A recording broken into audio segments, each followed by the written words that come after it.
Ôi giời ơi, hôm nay mình xinh quá trời luôn. Sao bà nói cũng thích nhỉ? Alo cho con chó rú xem nào. Ở nhà thì ăn trọng tính. Alo, mày có ở nhà không? Sao nay ta có việc? Không có xe à? Thế thôi tao ra bộ nhà mày nhá. Rồi ok.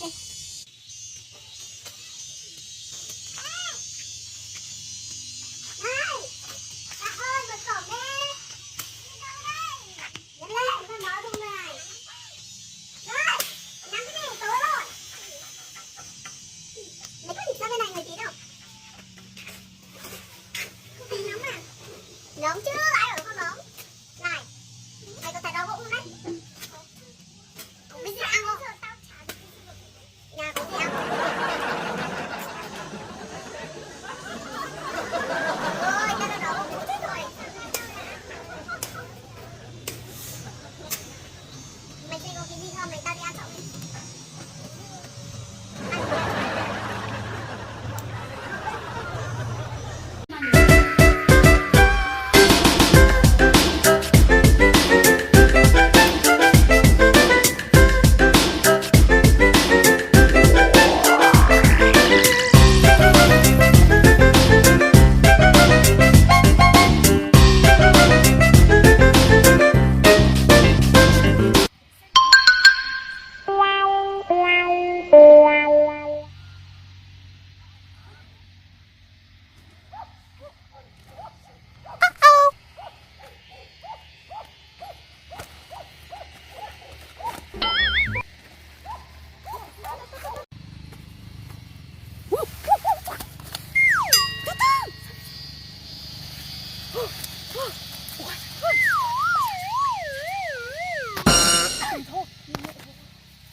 Mày nên nhớ là mày tao ăn trộm thôi nhá, không phải là của mình đéo đâu. Đây, ăn đi.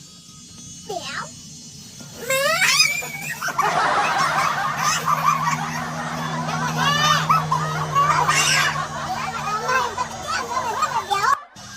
Mày không chia tao ấy. Tao cũng có cái to hơn của mày rồi. Chắc thật. Căng. Ngon quá. Đúng là giờ đi ăn trộm nó ngon hơn cả của nhà nhỉ.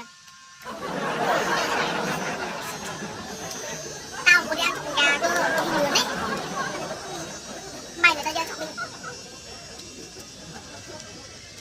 Mình sẽ mang đi nướng thật sáng. Mày sẽ là người mổ gà.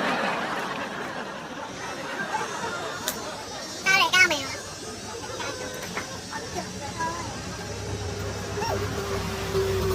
Con muối đấy nhỉ? Con cá mình đấy nhỉ?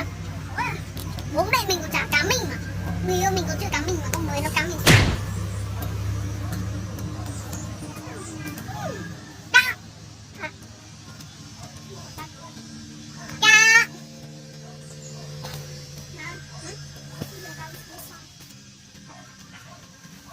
Này, tạm cất. Ăn phải biết giữ sao nha. Mẹ mày đừng có nói nhá. Ăn chưa ấy. Mày nhìn cho tí này nó này. Đã là đi ăn trộm rồi mà còn xông môi cái kiểu. Mày ăn xong dưới cả dương của mày của này. Và tao xài thế này không à? Con gái ấy. Tao ơi đâu.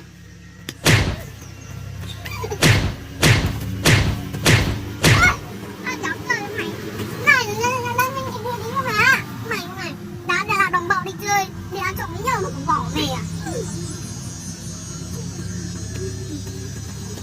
Ê ơi! Mày em cứ cắn mình nữa nhá. Thế này rồi nói lên. Sao mà rủ đi đâu thế nhỉ? Con này chắc là đi ăn trộm đâu rồi, không rủ mình đấy chứ. Ở đây đợi lâu quá.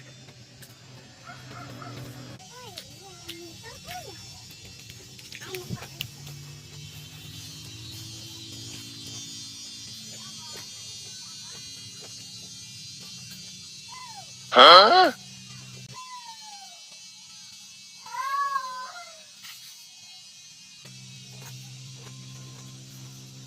Ôi, Ôi,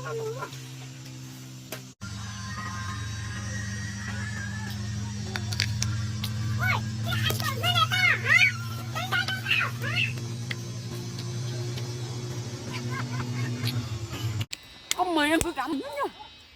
Cái này rủ món đi. Sao mà rủ đi lâu nhỉ? Hôm nay chắc là đi ăn trộm đâu rồi, không rủ mình đấy chứ. Ở đây đợi lâu quá.